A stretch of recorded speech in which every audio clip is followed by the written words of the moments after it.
हाँ जी, ये कौफ है, कौफ के ऊपर लगी दो ज़बर, ठीक हो गया।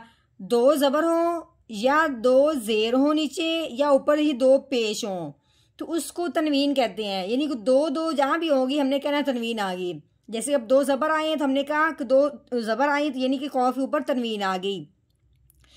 तो इसी तरह जब भी तनवीन वाला हरफ हमने पढ़ना है, अगले हरफ को देखना है कि अगला हरफ कौन सा आया है। अगर तो आइन है, अब हम देख रहे हैं कि ये आइन है तो आइन हरूफ हल्की में से है, क्योंकि तनवीन के बाद हमने हरूफ हल्की का ही ध्यान करना है। अगर तनवीन के बाद हरूफ हल्की में से कोई हरफ आ जाए तो तनवीन पे गुना नहीं करते।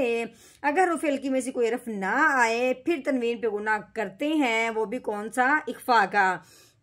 लेकिन यहाँ पे हमने देखा है आगे आइन हरूफ हल्की में से है, इसलिए हमने तनवीन पे गुना नहीं करना, बगैर गुने के इजहार के साथ पढ़ना है। तो कैसे पढ़ेंगे? क़ाफ़ दो ज़बर क़न, क़बक़न,